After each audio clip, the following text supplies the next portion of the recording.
Hi, you're listening to Oh Crap with Jamie. This is a podcast for parents working hard to break the cycles while dropping the F-bomb a lot. I'm your host, Jamie Glowacki, and I am the author of Oh Crap Potty Training and Oh Crap I Have a Toddler. And I am so happy you're here. Hey guys, welcome. Okay, today let's go over some styles of parenting, okay? I've been doing kind of a series. I didn't plan on doing a series. It just sort of fed into itself on Instagram about the different styles of parenting and sort of dismantling them. So we want to go over like gentle parenting, respectful parenting, sturdy parenting, conscious parenting, intentional parenting, child-led parenting. Those are just a few.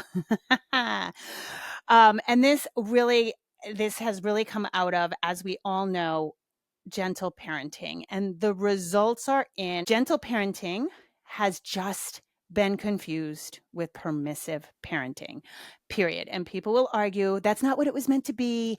I know that's not what it was meant to be, but that's how so many people take it. Okay.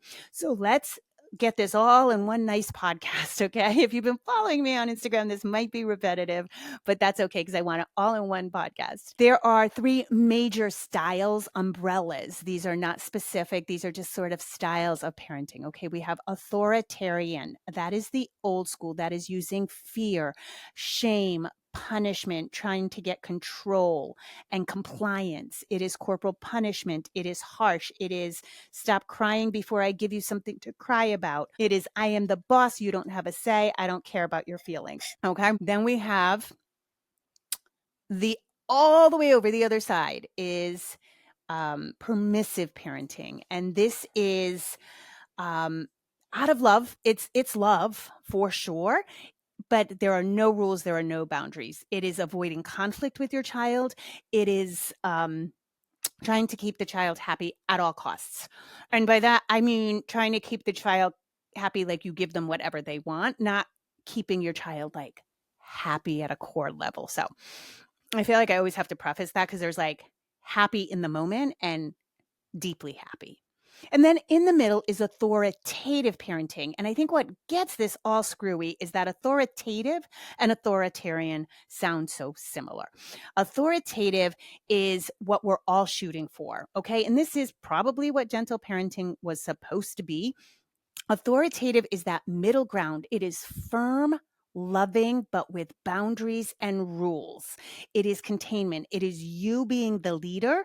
It is I love you and there are rules. Okay. And that is that the reason we focus on that in this podcast is because that is what the 0 to 6 govern.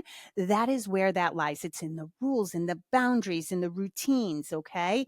And it is, I'm not going to allow you to do certain things. It is saying no. It is not being afraid of conflict. It is allowing children to have their feelings without bringing down the house, without allowing them free reign of expressing those feelings. Okay. Because sometimes we're in a restaurant and we need to leave, or sometimes you can have a feeling, but it's not right. Okay. Feelings are valid, but they're not right. So you could say, yes, I can see you're having a hard time, right?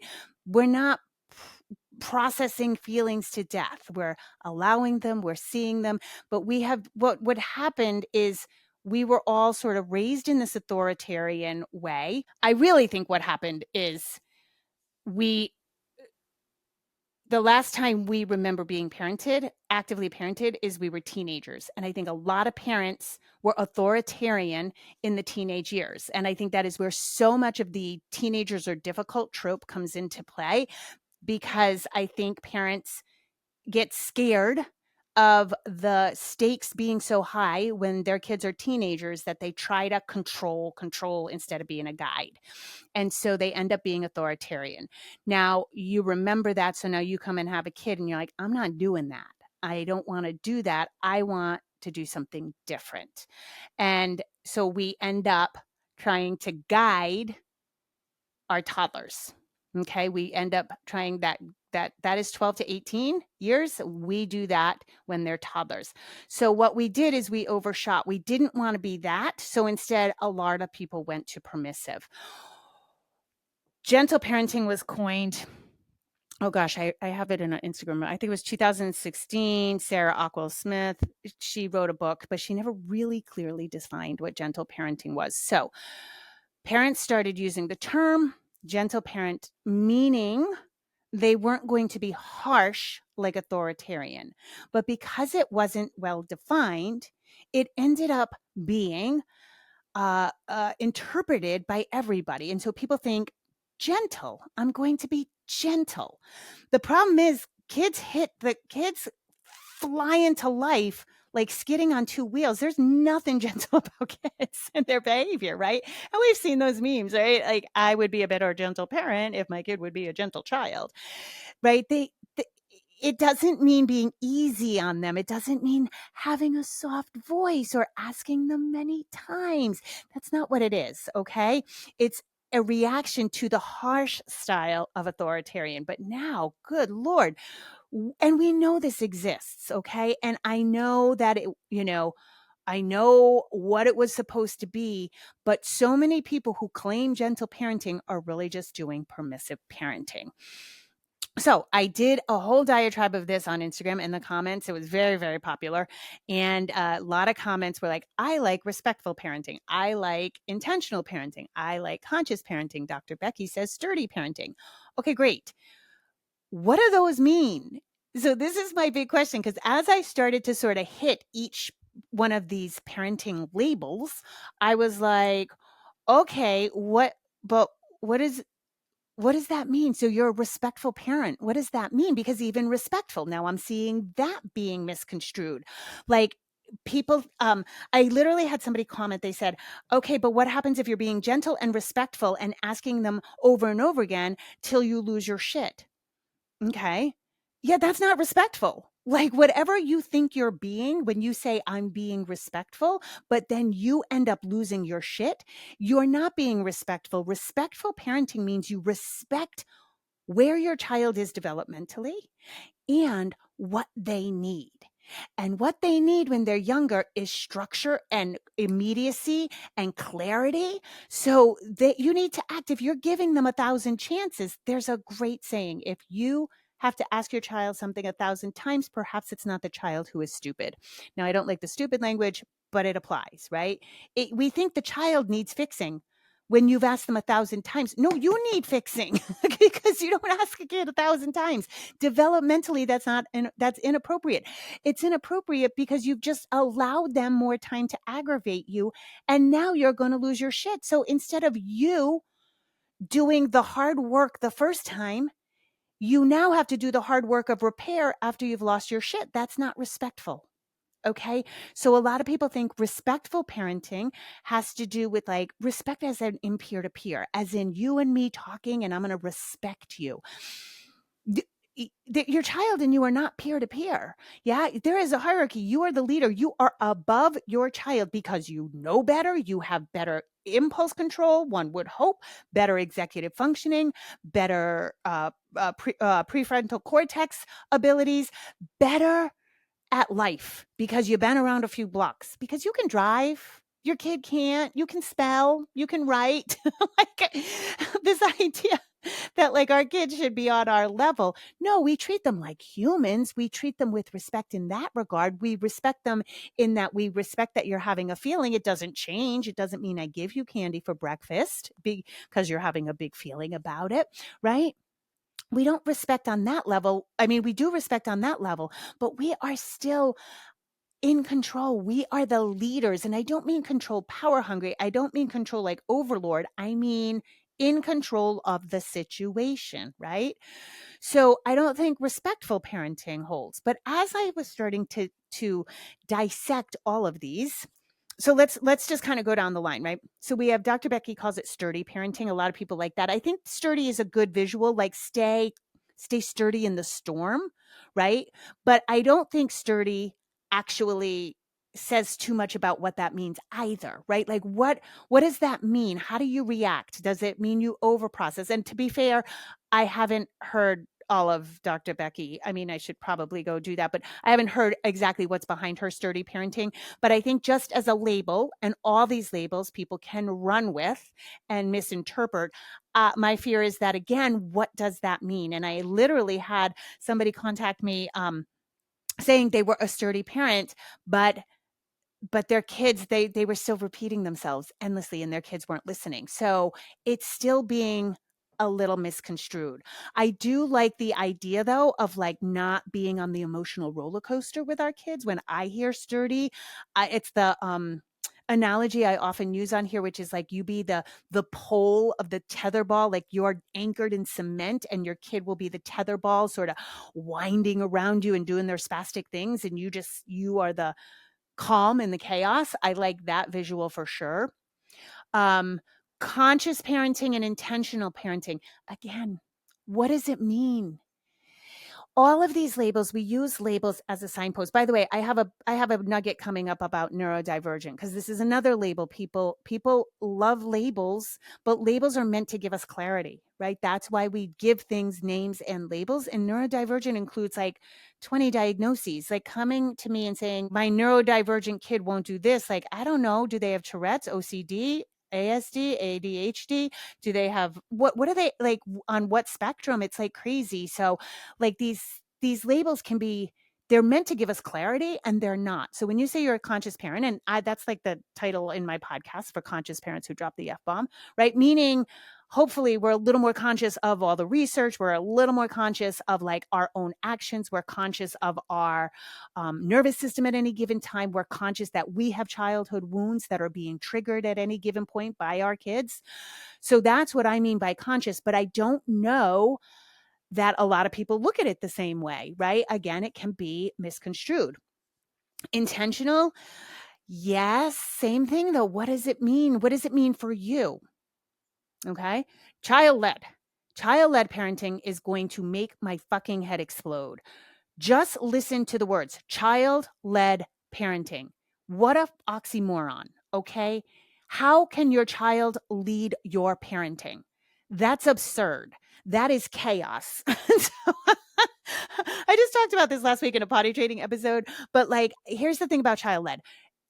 Anybody who is wearing the child-led label is full of shit. And I'm going to say this because there's one of two things going on. One, you are actually child-led, okay? Which means, and I know I've met people like this, absolute crunchy hippies who like don't make their kids do anything. No bedtime. They can pick out whatever food they want in the market. There are no rules. They don't have to brush their teeth. They pick when they want to be out of diapers. Everything is child-led. That is not a flex in my opinion. I think that is not good for the child, not good for the parents, not good for society. I know it exists. Other people will say they're child-led about X, Y, and Z about this. No, they're child-led when it gets hard. Okay. And it's an out. And I'm going to say that with, a lot of times you guys, I try to be like all easy with you guys and gentle and like, everything's okay, but this is not okay. This is not okay. Cause people are brandishing it like a badge. Well, we do child-led potty training. Your kid is 6 in a diaper. That is disrespectful. That is craziness. Okay. So let's not, because we're not child-led. We all have put a knee to a chest in a kid getting into a car seat. We have all made our kids brush their teeth. Like we're child-led when we want to be, and that's not cool. We always can be child-led interests. Yes, don't make your kid do a sport they don't want to do.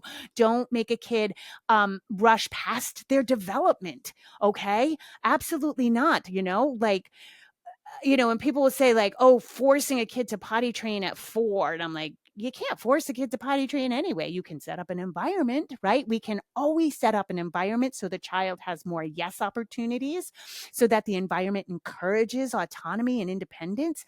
We set up the environment, right? We don't let the kid lead our parenting. And so that is one that gets crazy. I think the thing that bothers me the most about child-led is that it is always worn with an air of superiority. Like, I am better than you because I'm child-led. No, you're weak ass. If you are waiting for your child's lead on certain developmental milestones, I'm sorry, that is not cool. Oh, don't you love it when I get all riled up? Okay. Hold on. I'm going to pause my TED Talk for a second so I can breathe. Okay, but check this out. So I fucking finally figured it out. So as I'm dismantling these things, I'm like, wait a minute, why are we even so obsessed with these labels? Why do these labels exist? Why do we feel so tied to them? And I came up with a couple of things. Number one, I think we're so tied to them because it makes us feel better. I think we're lost in motherhood. I think it is something that happens. It gives us a framework, right? It gives us a framework when we feel so unsure. There is nothing more profound than being handed a baby and now you are in charge of another human life. Parenting is backbreaking. It is heartbreaking. It is heart opening. It is one of the most profound things you can do in life. And it is scary as fuck. What if I mess this up? What if my kid goes sideways? We get ourselves in a knot about it more than any other generation because we know now we have research. We know kids get destroyed if we don't do it right, right? Like all these crazy things. So it gets us all anxious. So what do? We love a framework. Oh, I'm this, I'm that. And it helps us define, right? And so it makes us feel better. It's just like a birth plan, right? Fucking birth plans. None of them go according to plan, right? But I love them. I honor them. I think they're wonderful because it's you funneling in intention and if your plan did work, congratulations. I'm so happy for you. That's amazing. But a large portion don't because life is unpredictable. But it makes us feel good. It makes us feel like we have a modicum of control, even if we lose it. It makes us feel good to have a framework. And so these labels, I think, help us with a framework. But more than that, what I really kind of figured out, and you guys correct me if I'm wrong, because I think I'm onto something here, is that this is code. All of these terms are code, not so much for what we do, but for what we don't do. So, what we're saying to the world is, I reject that old school parenting. I am doing something different. Yeah. And because we don't know what the fuck we're doing, because we're all in a new paradigm, right? I was in a new paradigm. I was a black sheep of my family. People thought I was raising Pascal like fucking crazy, like a crazy person. So I'm a little bit of your roadmap because I've done it before, right? Like I've produced a good human. So that's, I got a little proof behind me. But we're crafting something new. And all we know how to say is, I'm not doing it that way. And it's code word. It means I don't talk down to my child. I don't control. I don't expect blind obedience and compliance. I don't use corporal punishment. I don't do that. So that's what these labels are code word for. Now, again, I personally love conscious. If you're going to follow consciousness, meaning you are, again, working on your own stuff, working on your own nervous system, conscious of the systems in place, conscious of, all the shit that you went through, conscious of where your child is in development. Like, I think to me, that's the most encapsulating for what I think we should all be doing in parenting. But again, you can't just kind of throw that out, because I literally had somebody say, I don't get it. Like, we're all conscious, like we're breathing, like, and they were not trolling me. And I was like, no, it's like spiritual consciousness. Like, it's like self-actualization consciousness. And they like didn't get it. So there's also that. But these other things are just code for how we're going to discipline. But this ties into what I've always said about what I loosely coined the term oppositional parenting, right? Oppositional parenting is when we know we don't want to do what our parents did, but we don't know what else to do. We don't have a clear plan, right? So we're like, I'm not doing that. And I meet with clients all day long. Oh, I'm not doing that. I'm not doing what my mom did. I'm not going to be that kind of mom. What kind of mom are you going to be? That takes some forethought, okay? And this just ties into everything we've been talking about. This ties into the episode I did about not listening, right? This is having some clear consequences for actions that need an external consequence, that have that get your child to listen on the first time. This is, how are you setting things up? How are you being respectful, but respecting where your child is developmentally? So we've got a whole lot of I'm not gonna, a whole lot of don'ts that we're not doing. But what about the do's? That's where we need to focus our attention. And that's what's missing. So gentle parenting. Yes, I'm gentle. I'm not going to be harsh. I'm not going to be authoritarian. But look at how we fucked up what we are going to do, right? So this is where I want you guys to think about it. I don't care about the label. I also thought about it in terms of this, okay? It used to just be parenting. And a large portion, when we use the term, think about parenting. Oh, they parent so well. Oh, they're such good parents. What does that mean when somebody says that, right?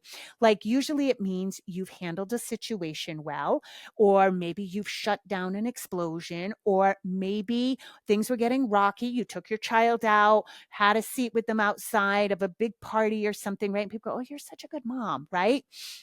We hear that a lot when we do things right. It's how you handle situations, right? So parenting, I think, is a lot like falling in love.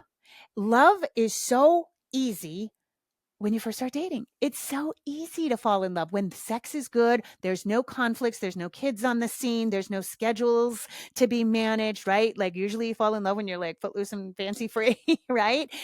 Love only gets hard. The true love is an action, right? It's a verb. It's an ongoing process of contributing to the relationship, right? It's not this static thing. And true love really happens through conflict. When the rubber meets the road, when shit gets hard, that's when love grows. Love doesn't really grow when everything's going great, right? It's good. I mean, I like it when there's good sex and we're agreeing on everything. That's awesome. It's when conflict hits that that's why the 7-month mark is for a lot of people where breakups happen, right? Because now you start to see the person. Now you know how they handle hard times. Now you know how they handle confrontation. Now you know how they handle hard conversations. Maybe they don't. That happened to me. I was like, oh no, we can't. Yeah, I was dating somebody and I was like, oh, there's no hard conversations happening. No, I can't do this. Yeah. But was it easy in the beginning? Yeah. Yeah, sex was great. Yeah, it was awesome going out, agreeing with each other. But then when it's time for conflict and hard things, that's when it gets tricky. And I think parenting's like that. And so again, these labels are about how we're handling the hard things. And I just think it's more code for what we don't want. And so, yeah, don't isn't this cool? It's kind of all looping all these ideas together. I don't know. I was like, holy shit. I was jumping up and down. I was like, I got it. I got it. I got it. It's that nobody's really focused on the how do we handle it? Like, what does, let's say you want to be respectful. What does that mean? Is it respectful to let your kid to not have a consequence for a kid who whacks you in the head? Is it respectful to let a kid, not listen to you 900 times? No, especially if you lose your shit, right? So those are the styles. Ultimately, I don't care what you call yourself. I don't care what the label is. Ultimately, I want it to be a compass for you. I want it to be, okay, maybe you sit with your spouse. I always think sitting with your spouse, if you're co-parenting and you and your spouse don't get along, of course, this is very, very hard. Your ex-spouse, or I should say, but I always think it's good to whoever's raising the child, whether that's, a whole village, aunties, uncles, grandma, nannies, teachers who spend a great deal of time with them. I always think it's great to have meetings and be on board with try to get on the same page of what you do want to do. How do you handle various situations? Because again, we don't think about these things. We don't think about these things when we fall in love and get engaged and get married, and then we're pregnant and then buying a house and jobs, and life comes at you fast. And all of a sudden you got 2 kids under 3 and you're like, what the hell happened? And you never really sat down and were like, how do we handle these situations? And now that you have a toddler, you go, oh, there's all these situations we couldn't have possibly predicted. I would have never said, please don't touch your penis at the dinner table. That's just that wasn't on my bingo card, right? So you have all these situations and it's really good to get on the same page. And so start with if you do feel like you fall into a label, okay, I definitely do think I really like intentional parenting, or I really like sturdy parenting. I really like this label. It can, again, be a really good jumping off point. It can be a good framework, but build the whole house out of that. You know what I'm saying? Because what we've got is kind of one side of okay, we know we're not going to yell. That's great unless some behavior's happening where you end up yelling. then your plan's not working. So you have to readjust. And so that's the thing that I think is amazing to me is like how many people come to me with these labels. And then they always end up losing their shit, which is the opposite, right? Then you end up in that authoritarian place. You end up making your child scared, and it's not intentional. And of course you repair. So it's not like when our parents did that to us and like didn't give a shit about our feelings. But yeah, what do you do when it gets rough? And I said this again. I said this last episode, but that was a potty training episode, so you may not have listened to it. We're seeing a lot of crazy behavior in kids, a lot of anxiety, a lot of psychiatric symptoms. And one thing we have to be really cautious of is our own nervous system. So we've been talking a lot about that during burnout and like mitigating your phone use and watching your dopamine and all these things. But it is so important, guys. It is so important because there's this direct correlation that's happening now with all the what I'm realizing is how many parents are just so burnt out, so exhausted, so stretched to the max. That is going to make your nervous system a mess. That is throwing all your stuff out of whack, all your cortisol, all your hormones, all this.